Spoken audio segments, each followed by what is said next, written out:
Hi, welcome back to Mind Control. The secret to building discipline and willpower in your life. And this is going to be a very short video because the answer to this is very simple. The secret to building discipline, willpower, is every single day, listen to me now, every single day you got to do something that sucks. That's it. Do something that sucks every single day.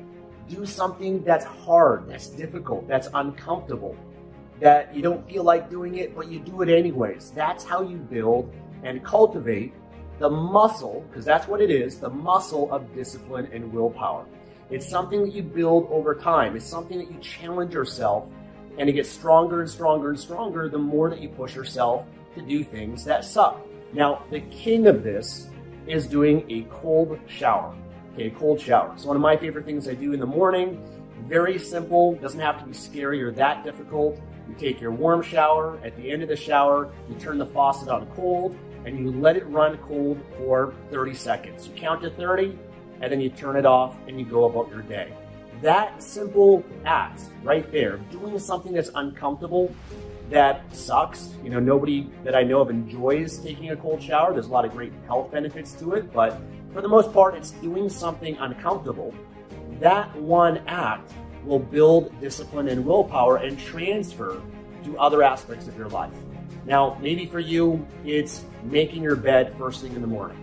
That simple act, it symbolizes something for your life, and it's building that habit of discipline and willpower. Maybe for you, it's going to the gym.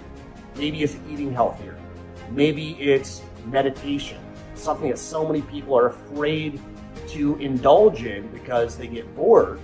But by training yourself just to sit in silence, without any distractions, without the TV, without social media, just being silent and focus on your breath for 10 minutes, and disciplining yourself to do that, even if you don't want to do it, that's the point. That's why you got to do it, is to build that discipline and that willpower. Maybe it's waking up at 6 o'clock in the morning, setting the alarm clock. You don't feel like waking up, but you do. The more that you do things that are difficult in your life, that are challenging, that suck, that you don't feel like doing, the more that you build the muscle of discipline, the more that you build your willpower, the more you are disciplined in other aspects of your life, and it transfers to everything else for you. So that's the secret. Do something every day that sucks. I want to know what that one thing is. Leave a comment below to stick one thing for now. One thing, leave a comment, let me know what that is, and start doing that every single day. And I can promise you, your life will get better. I used to say one man built his house on sand and the other man built it on the rock, but I overlooked the fact that the guy who built on the rock did not build on the rock because the rock was there. He built on the rock because he dug to the rock.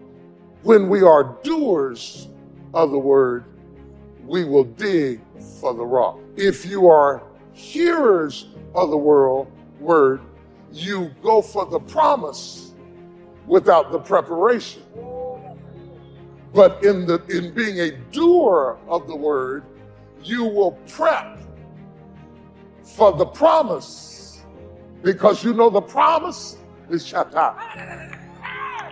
You know the promise is big enough that it justifies preparation so that when it does appear, it will not disappear. Oh, y'all don't hear what I'm saying. Yeah. Somebody in here understands what I'm talking about. Look at somebody and say, I'm working on something. I'm working on something.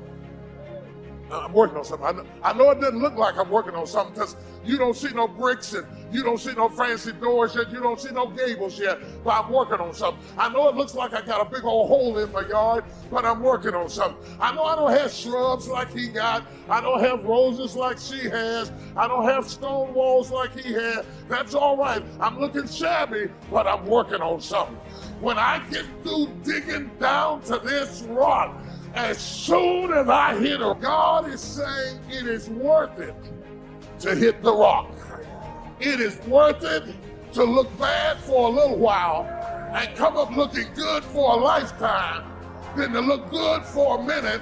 I need some slow-cooked people in this room. I need some people that's been through hell and back.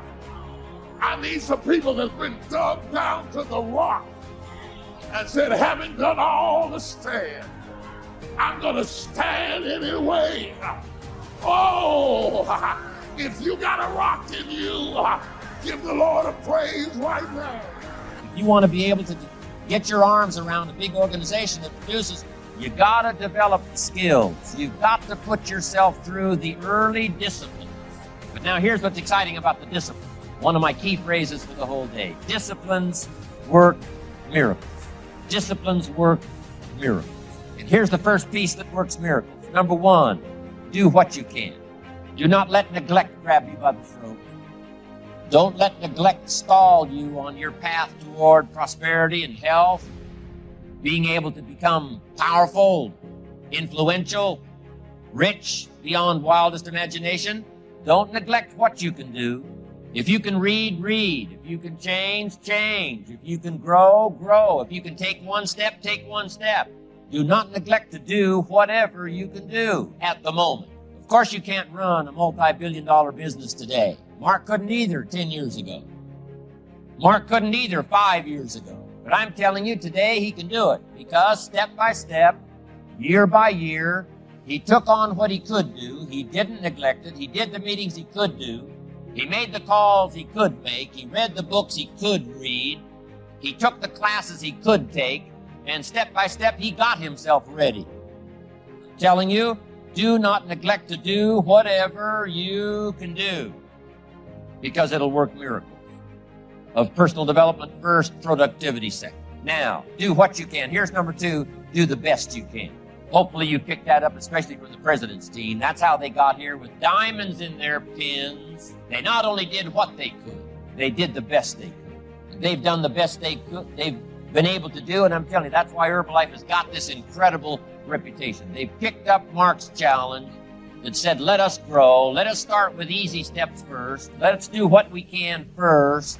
If it's a foggy night and you can only see 100 feet, how can you see another 100 feet? Answer, walk the first 100 feet. Walk as far as you can see, and then you can see some more. And walk as far as you can see, and then you can see some more. So what you've picked up here, just do it as far as you can see it. And I promise you, if you'll execute as far as you can see it, you'll be able to see more. Do that, then you can see more. And finally, get in tune of doing the best you can. And you'll have the activity that'll develop the disciplines that will set this sail so that you can say it doesn't matter how the wind blows. I'm prepared. The disciplines that work miracles, here's the real miracle that works so well in Herbalife. Investing life, one person's life invested in another. I'm telling you, you cannot have the potential for miracle with any simpler formula than that. Somebody who developed a testimonial and now invests that testimonial in someone else's attention, someone else's mind, gets them to think about it, gets them to respond to it. Now we've got the miracle called a new customer. Investing the opportunity, idea, and someone telling them the Herbalife opportunity, now we've got a new distributor. Disciplines create new life by investing one person's life into another person's life. That's why I came by today. Mark Hughes invited me to come along on this journey to let me do something so grand and so powerful. I would not have missed this opportunity to invest a piece of my life into this many lives here today. I'm telling you, it's going to work miracles. And I'm asking you at home, because our whole life is not only concerned with our business and our customers and our distributors and our organization, all of the things that we're proud of and the banners and the flags and all the rest of it. One of the most important is to become valuable by discipline to your family. No greater place can you invest life into life than to invest in your family. Don't give your distributors the best of your attention and your family the least of your attention. Don't be careful with your distributors and careless with your family. Be just as careful with a child as you are with a distributor, because sometimes we think about volume and we think about money and we think about income, so we're very careful. But sometimes the people around us who need this investment the most to create new life, sometimes we're a little careless about investing life into life when it seems like it's so close and it's so familiar. We don't take the time to study ways and means for the language and the skills to invest life into life concerning our family. Don't be short here. We got to remember the most important person to influence is ourselves. If we can do that, then we can contribute to others in ways that give our life a sense of meaning and purpose. I really want you to get that in the end, the meaning in life comes from contribution, from knowing that you're doing something you believe in and that makes a difference. You've got to know your outcome. The more clear you are on what you want, the more you empower your brain to come up with answers. Clarity is power. You must get focused on what you want so that you have something that's the driving force behind your behavior. When you know your outcome, you've empowered yourself. You can either live your dreams or live your fears. And I think the majority of people actually are not living their dreams, but are living their fears. So I want to ask you a question. What are your fears? We all have something that's blocking us, that's holding us back. And as we begin to look at life, what we realize is that the reason that most people are not living out their true potential, are not doing all of the things that they would really like to do, is because section. Please also like, subscribe, and share this video with your friends and families. Please watch our other motivational videos. Thank you again. I remember reading a quote that says, "I wish you failure so you could better temper success. I wish you sadness so you could better measure joy." And I often say the ability to learn is a gift, even when pain is your teacher. Pain plus reflection equals progress. What's the painful moments in your life, right? What's the reflection that's attached to it? And what's the progress that's going to come as a result of it? Failure should not become a prison house where you're held hostage the rest of your life by your mistakes. You might be down, but down is not your destiny. Life is full of uncertainty. So if you live this life like you have a whole bunch of second tries and opportunities, you're not going to get the most out of it. You got to live each and every single day like tomorrow's not guaranteed, because I promise you it's not. Everything starts in the thoughts you think. You are no better than the thoughts you think. If you think little, you go little. If you think weak, you go weak. If you think up, you go up. One thought. Slap yourself in the head. One thought. That's how close you are. I hear so many people talk about the things that they want in life, but not what they're willing to do to get those things. There's not going to be any handouts. You're going to have to sacrifice something in order for you to get everything. Everything you deserve. Not what you want, but what you deserve. If you're not willing to put in the time, the effort, and the work, why on earth do you think you deserve anything? I tell you all the time that if you can see the invisible, you can do the impossible. I said if you can see the invisible, you can do the impossible. If you can see it, if you can get a vision, the Bible says without a vision, people perish. That's why you had to get a new mind. Once you get a new mind, you start building outwardly what you see inwardly. Listen to me. Most people give up when they're tired, but a disciplined person gives up when they're done. Discipline is the bridge between your goals and your outcomes. Either suffer the price of discipline or suffer the price of regret. Inspiration gets you going, but it's discipline that keeps you growing. Lay a disciplinary structure on yourself. Get the chaos in check. And then you can move towards a state that's freer, because it's discipline first. Like, look, if you're going to become a concert pianist, there's going to be several thousand hours of extraordinarily disciplined practice. That's the imposition of order on your potential, let's say. But what comes out of that is a much grander freedom. What is preventing most people from moving in the direction that they want to move is a lack of discipline. And no one wants to hear that answer. It's the harshest answer. It's not cool. It's not good clickbait, right? If you want to make progress in your life, you got to have discipline. That's how you get there. Discipline is the root of all good qualities. where there is no vision, the people perish. So the key to your life is finding a vision that imposes discipline on you. Now, one thing I want to straighten out, big time. Discipline is not punishment. It's not. Discipline is training. That's all it is. If you change your mind, your mindset, and really focus it on what discipline really is, you start to welcome discipline. You welcome self-discipline into your life. Big picture thinkers broaden their outlook by striving to learn from every experience. They don't rest on their successes, they learn from them. More importantly, they learn from their failures. They are able to do that because they remain teachable. If you desire to be a big picture thinker, then get out there and try a lot of things, take a lot of chances, and take time to learn after every victory or defeat.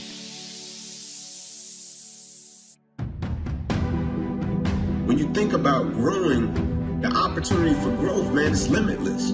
Every single day, you got all of us in the world that are dealing with a similar situation, but people are responding differently. It's like the quote that says, we all got problems, but what makes us different is how we solve them, right? Everybody is faced with different situations, but what makes them different is how they solve them. And so for me, man, the greatest thing that's happened as a result of this pandemic is every single day I wake up and I'm intentional about my growth. I'm intentional about it.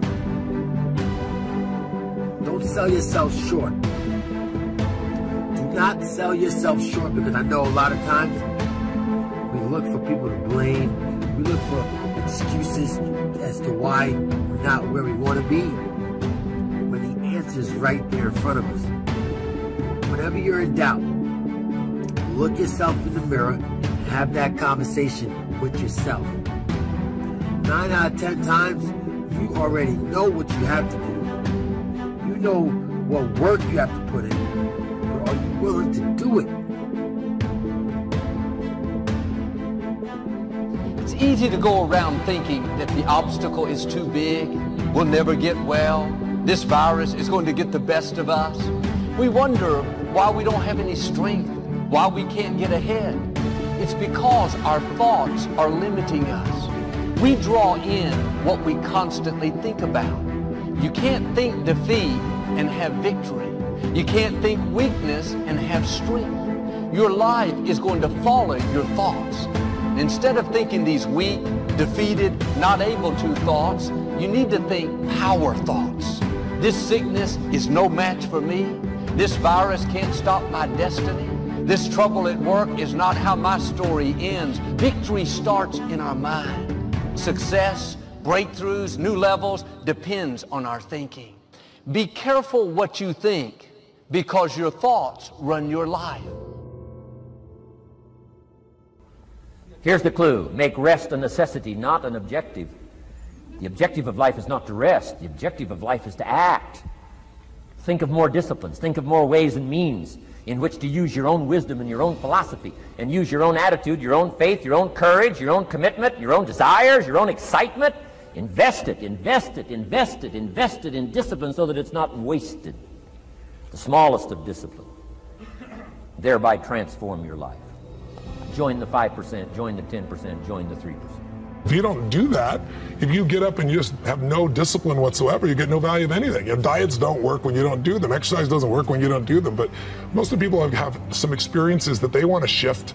And once you shift those things, your whole life changes. But life is constant growth. My life isn't here because I went to one seminar one time and now my life is fit for life. I work out, I train my mind, I train my body, and it becomes a lifestyle. I had been working my whole life. And what I didn't understand, by being determined to chase something, by being committed to it, and what commitment is staying true to what you said you were going to do long after the mood that you have set it in has left. You see, people think commitment is saying, yes, I'll do it on the days when it feels good. But I have been committed to everything that I ever started in my life, and I never stopped and I never quit it. And so by being committed to everything that I started, I finished it. It built a certain type of spirit. It built a certain type of mentality. It built a certain type of individual. And so now I couldn't quit even if I wanted to. I couldn't lay in the bed even if I wanted to. I couldn't stop even if I wanted to. I had too much sweat equity in my life and everything that I was doing. I want you to be terrified of sitting on your ass and doing nothing.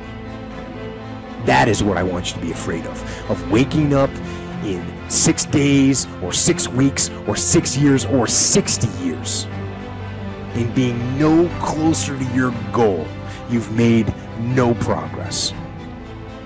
That is the horror. That is the nightmare. That is what you need to be truly afraid of. The masses will use their time being a spectator. We have been conditioned and programmed to be spectators, to watch people live their dreams. You want to use your time living the kind of life that people watch you. You want to use your time perfecting your skill and your passion to stand out as an expert. I'd rather be an overachiever than be average. I'd rather fail than live a mediocre life. I deserve more than that. You deserve more than that. But are you willing to take the steps that it takes to get there? Ask yourself, are you truly hungry? Are you truly passionate about the things you want in life? Because you can get it. You can get it. It's really, really simple. But it won't be easy. And it's not supposed to be. The moment that you commit yourself, then all unforeseen incidents, people, things that can happen that are positive begin to come your way. And basically the whole thought was the fact that nothing comes to you until you commit yourself. Change is inevitable. So here's what's going to happen. No matter what's going on in your life, it's not permanent. Everything is going to change. So there's two things you can do with change. You can react to it or you can participate in it. So if you keep waiting around, you're going to have to react to the change. And now you're behind. But if you participate in the change, if you know the job you have is not going to last forever. I'm just telling you. COVID proved that already. So what you got to start doing is you got to start anticipating that it's going to change and just start living your life with the preparation for change. No matter what you're doing, you could be doing more. Remember that. It's 24 hours in a day. You got to use as many of those hours to prepare stability for yourself as you can. If you have any dreams of being rich, you cannot sleep 8 hours a day. It's only 24 hours in a day. If you sleep 8 hours, that's a third of your life.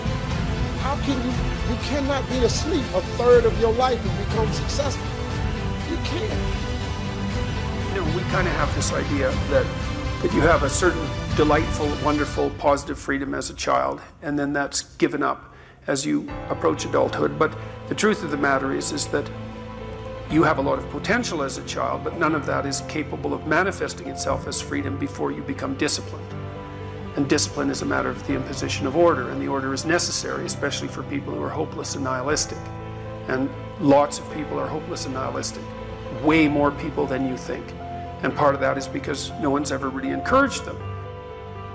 I do think that and it's not just in sport, but with other things, I do believe that the more you repeat certain things, whether it is writing, working on your, whether it's cursive letters or whatever it is, like when you work on something and you keep doing it over and over, it's inevitable that it will get better. And by that, you're creating this feeling of repetition, which leads to discipline. Like, you can do it over and over again. I've had in my career probably a total of over 200 pitch meetings to pitch ideas in Hollywood. Out of those 200, they have picked 5 of them. 200 show ideas, they've picked 5 of them. But you know what them 5 was? Hits. In 33 years, 5 ideas got picked. All I need is 5 hits. That's all. To be productive, to make an impact, to create a presence. That's why we're here.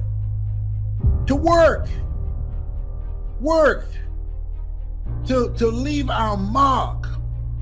And so do an evaluation of yourself. Ask yourself, if you look at 24 hours, how much time do you spend developing your mind? How much time do you spend learning a new skill? The economy has changed.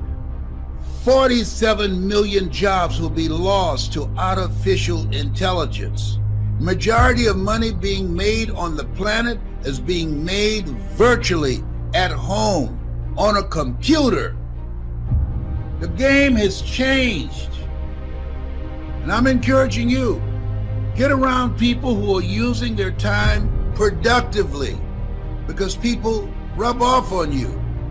When you know your purpose, that narrows how you use your time.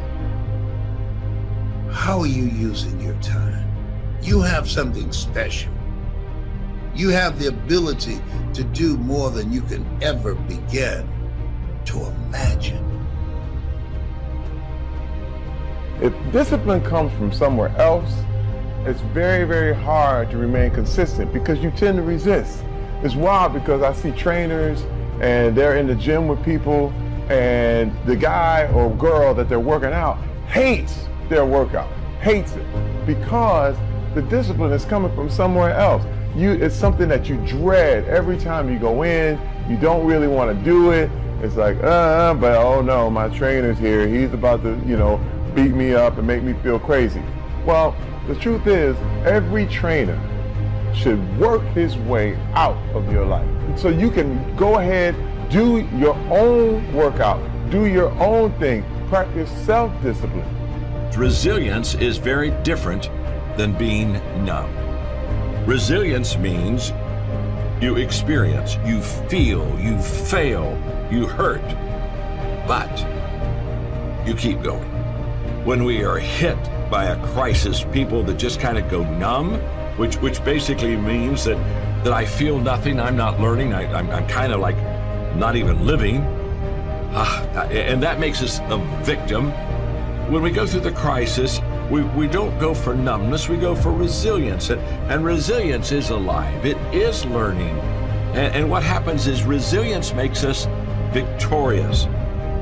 It's that resilience and remembering that you put in your heart, you store it in your heart, so the next time you have an obstacle, a difficulty, an adversity in your life, that resilience remembers. Don't allow the crisis to numb you. Be alive, learn, feel, fail, learn.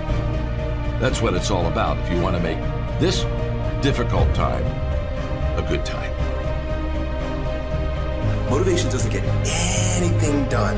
Motivation gets you going. Discipline, commitment, strong habits is what gets things done. Motivation is just a feeling. Grounded action is what gets things done.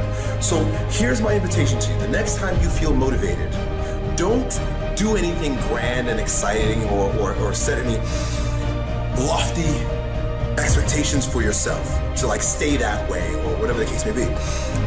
Get a pad and paper and write down 1 or 2 things that you're going to commit to doing every single day, no matter what. You're gonna use that motivation to build a machine for yourself.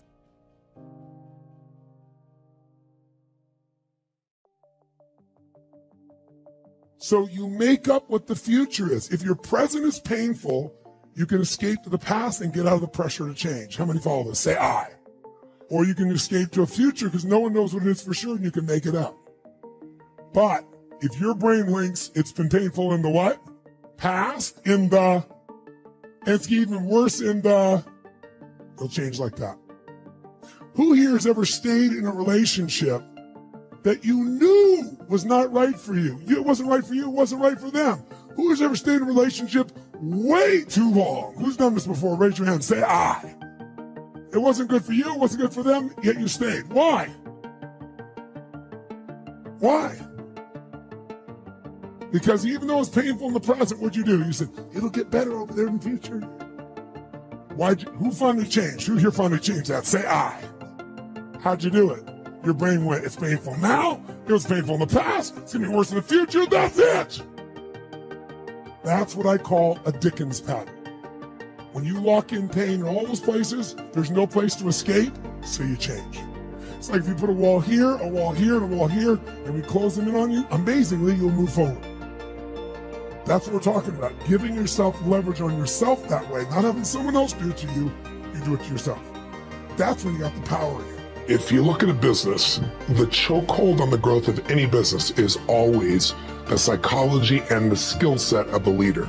And it's 80% psychology and 20% mechanics, meaning so many small businesses, you know, the owner might be an incredible innovator.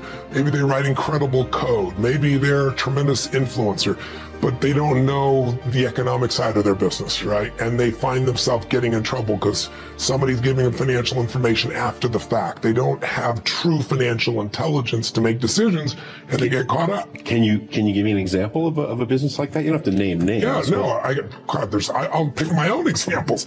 I had several companies early in my career that were near bankruptcy because I would sit down and I knew how to produce products that would change people's lives. I knew how to market. I knew how to build teams of people, but what I didn't know was finance. So I'd look and say, you know, okay, how are we doing? I go, oh, you got a 20% profit.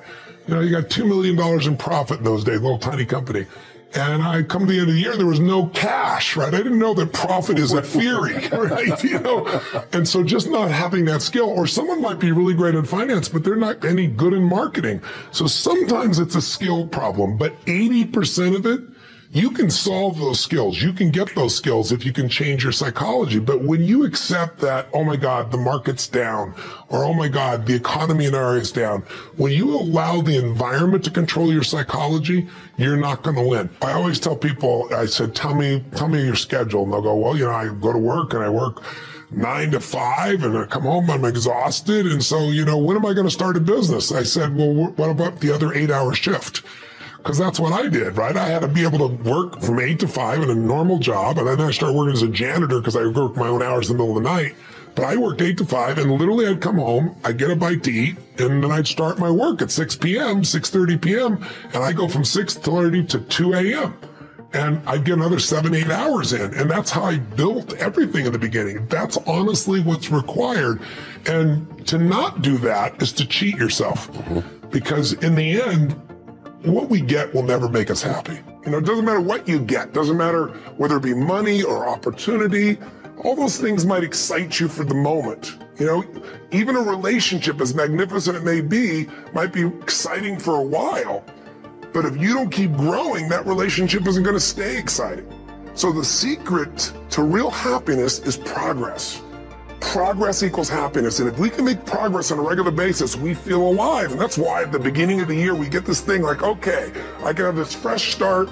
I could really do what my soul desires. I could expand. I could grow. I could improve. I could change. Or maybe better than change, I could progress. See, think about that. Progress is an aliveness to it, doesn't it? You don't have to work at changing. People say all the time, though, well, I'm working on changing. Don't worry about it. You don't have to work on changing. Change is automatic. Your body's going to change whether you want it or not as the years go by. And no matter how hard you work, there's going to be some changes going on there. And the economy is going to change no matter what you want it to do. The weather is going to change. Relationships are going to change. Everything in life is always changing. We don't have to work on change. Change is automatic, but progress is not.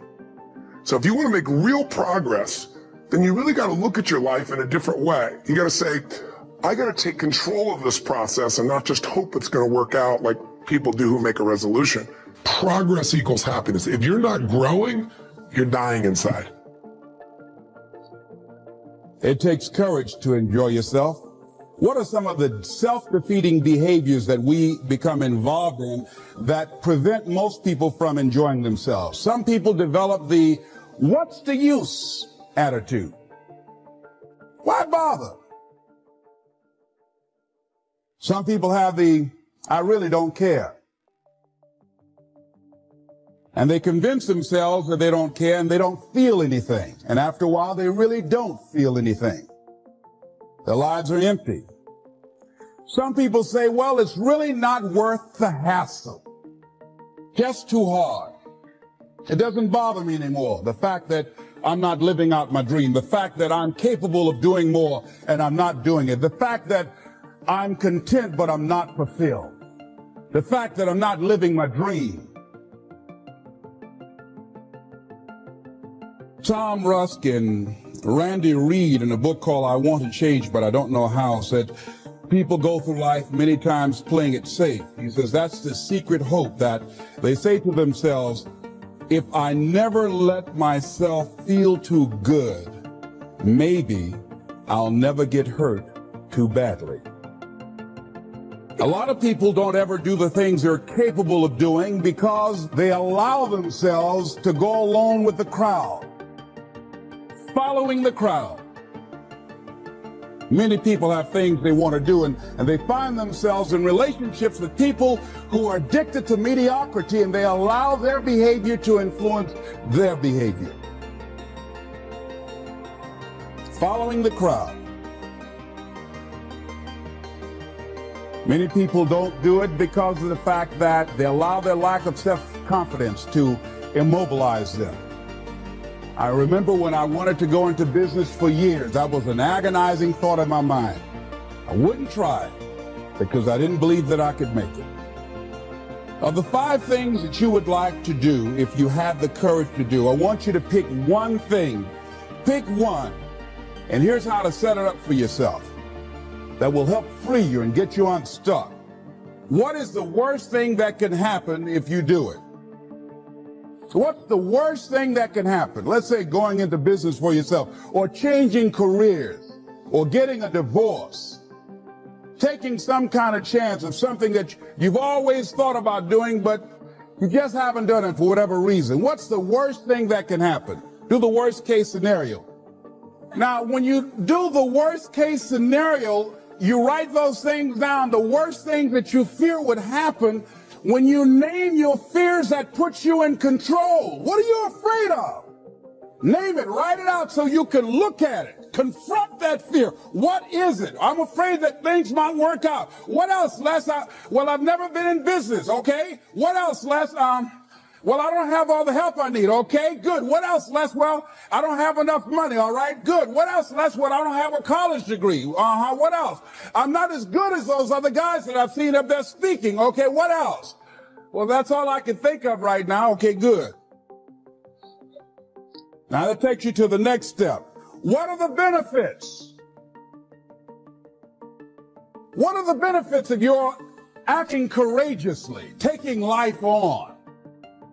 Well, part of what happened was that I felt better within myself, and I had a strong sense of self-respect. Going into business for myself, I made a lot of mistakes. Sometimes I was down on myself. I felt stupid. I felt dumb because people who were in business said, why would you do something like that? Well, I didn't know. Boy, were you really dumb. And I used to chime in with them. Yes, I guess I was. I didn't know any better. But the other thing is, I had to say to myself, but I did it. I did, even if I made a flop of it, I did it. I took the chance. I took the leap. What are the benefits of your acting courageously? Whatever it is that you've identified. Write the benefits down and then focus on them. Focus on the benefits. Not on the liabilities, not on your fears. Focus on the benefits. That which you hold in consciousness tends to manifest itself. Think about how good you feel. Think about the level of increased self-respect, the sense of self-worth that you'll feel. How good you feel getting up in the morning, looking yourself in the mirror because you're taking life on. The other thing is acknowledge your fears and then go into action. This book is called Feel the Fear and Do It Anyway. That's it. See, I believe anybody who's ever done anything, who's ever taken a chance, doesn't mean that they're not afraid. Courageous does not mean being the absence of fear. I think that being courageous is willing to do it because that's what you feel and you're going to do it anyhow, regardless. So you're not going to be immobilized by your fears or your doubts. You admit, okay, I'm scared to death. Now, okay, what is it that I must choose to do? Go ahead and experience that fear, but don't let that fear immobilize you. In what you've done with your life thus far, is it giving you what you want? Is it giving you what you want? When you look toward the future, when you look at all that's going on out here, is there some place within yourself you say, hey, I know I need to be out there in that arena. I know I can do more than what I've been doing. I know there's some great music that I have within me that I haven't brought out here yet. Is that something that you begin to look at within yourself? Life is not just a passing of time. Life is a collection of experiences, their intensity and their frequency. Here's what else your game plan must include: your lifestyle. Here's where we plan to go. If you don't put it on the calendar, if you keep doing it like I used to do years ago, called someday. Here was the other one: as soon as. See, that means almost nothing. I tell my girls, as soon as. They knew this wasn't, probably never. As soon as we get ahead, as soon as you get a little extra money, as soon as. There's a lot of things you cannot wait till as soon as. You got to work them in to your game plan. And just commit yourself to both the lifestyle and the business activity and your career. Career, lifestyle, family, spirituality, health, all that's important in your game plan. And here's what's difficult: to try to keep it all in your head. Because the head is full of good intentions. The head is full of hope. Oh, it's going to work. As soon as we get this paid off, it's going to work. Say, no, let's put it on the game plan. Right? I talked this morning, right? Someone says, I got to be debt-free worked out. I've been working on it a year and a half, and within a couple of years, it'll all be done. Oh, nothing. My father said that. Let's get a plan for you to be debt-free, debt-free, debt-free. Because Papa said, there's nothing like the freedom of no one having a claim on your assets. I said, well, I want to get there someday. I remember the day I crossed the line, debt-free. My parents left me their estate in Idaho. Guess how many debts? 0. Nothing. Not the automobiles, not the farm, not the land, not the house, not the properties, nothing. 0. Isn't that a bit unusual? But isn't that a bit exciting? Unbelievable for somebody to have that kind of unique consistency in their plan, wanting to leave it debt-free. Don't have to worry. It's incredible. So, you work on a plan for debt-free. You work on a plan for your investments. You get a game plan that'll work for you so that all the bases are covered and the balance is right. Yes, it's going to get out of balance. When you're balancing your time, here's what you must remember. Sometimes you must work around the clock like spring. Round the clock. Why? It's springtime. So a lot of things have to be set aside till the spring is finished, or until the harvest is in. Because you can't postpone the harvest while you do some fun things. You got to do the harvest and then do some fun things. Your biggest enemy, the most important conversation you will ever have in your life is the one you have with yourself. You wake up with it, you walk around with it, you go to bed with it. Eventually, you're going to act on it, whether it's good or bad. You have to. That's why the whole thing about this book I have, it's about you. It is about you. It's strictly about you finding who you are. So many people die, live 100 years, never know who they are. Never know who they are. You have to look in that mirror and know there's so much more in here, man. Because I can literally right now be a 300-pound guy spraying for cockroaches. Still to this day, if I did not look in that mirror and say, there has to be more to this. This can't be it. And then willing to go into it, dive deep into it, and give all I have to find it. The law of Goya is simply get off your ass. So if you think and you believe and you emotionalize, you visualize, and you create your plan for how am I actually going to achieve this? So what do I need to do? When am I going to do it? How specifically? How am I going to tweak it, measure it, and iterate it so that I'm consistently making progress? I learned the value of progress versus perfection. None of my mentors ever had me focus on perfection. They had me focus on progress to just keep getting better. Little incremental gains every day, every week, every month, every quarter. And even when you move backwards a couple of steps, what's the progress that you made and what you learned? So I was taught that failure is an opportunity to learn. And I was also taught to disassociate me being a failure from failing.